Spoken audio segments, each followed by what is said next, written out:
మీకు వార్తలు రాయడం, విశ్లేషణ చేయడం వచ్చా? అన్యాయాన్ని ప్రశ్నించడం తెలుసా? ఇంకెందుకు ఆలస్యం? క్యూ న్యూస్ మిమ్మల్ని ఆహ్వానిస్తుంది. క్యూ న్యూస్లో పనిచేయటకు అనుభవం గల కంటెంట్ రైటర్స్ కావాలను. సంప్రదించవలసిన నెంబర్లు 8688926084.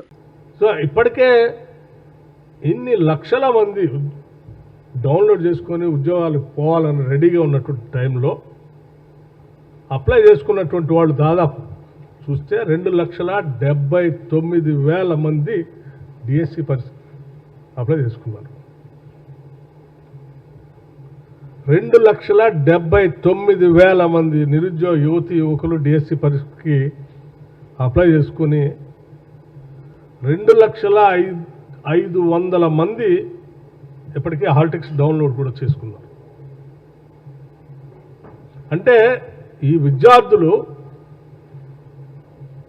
గత సంవత్సరం 2023 నుంచే ఆనాటి ఎన్నికలకు ముందు ఇచ్చినటువంటి డిఎస్సి నోటిఫికేషన్ దగ్గర నుంచే ప్రిపేర్ అవుతూ ఉన్నారు కొన్ని నెలలుగా. ఇంకా ఆలస్యం అయితే ఇబ్బంది అవుతున్నటువంటి ఉద్దేశంతోనే వెంటనే నోటిఫికేషన్ ఇచ్చి ఎగ్జామ్ కండక్ట్ చేయాలనే ఆలోచనతో ముందుకు పోతా ఉన్నాం. జూలై 18 నుంచి ఆగస్ట్ 5 వరకు.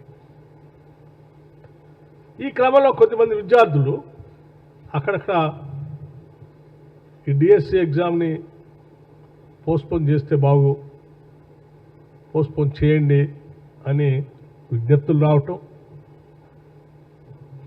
అట్లాగే కొంచెం ధర్నాలు చేయటం, ఇవన్నీ మనం చూస్తూ ఉన్నాం.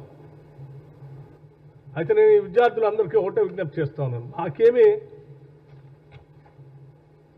ఈ ప్రకటనలు కానీ, ఉద్యోగాలు నోటిఫికేషన్ కానీ, ఉద్యోగాలు కండక్ట్ చేయటం కానీ కేవలం డిఎస్సి ఒక్కటే కాదు, మీకు తెలియదు కాదు. మేము రాగానే పబ్లిక్ సర్వీస్ కమిషన్ ద్వారా గ్రూప్ 1 పరీక్షకు నోటిఫికేషన్ ఇచ్చాం. 10 ఏళ్ళు టీఆర్ఎస్ ప్రభుత్వం గ్రూప్ 1 పరీక్షలు నిర్వహించలే. పదే అసెంబ్లీలో నేను ఆనాడు సిఎల్పి లీడర్గా అనేక సందర్భాల్లో వాళ్ళకి డిమాండ్ చేశాను. బట్ ఏ ఒక్కరోజు కూడా దాన్ని కంప్లీట్ చేద్దామని ఆలోచన చేయలే. చేస్తే పేపర్ లీకు, క్యాన్సిలేషన్.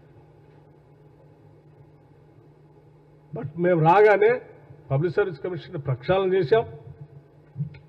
మీకు తెలిసిందే 19 ఫిబ్రవరి 2024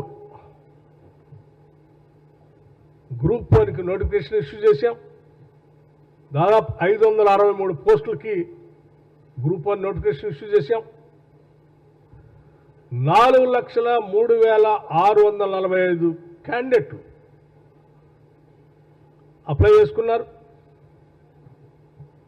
3,02,172 మంది అభ్యర్థులు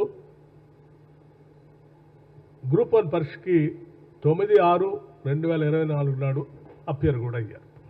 క్యూ న్యూస్లో పనిచేయటకు సీనియర్ వీడియో ఎడిటర్స్ కావాలను. సంప్రదించవలసిన నెంబర్లు 8688926084.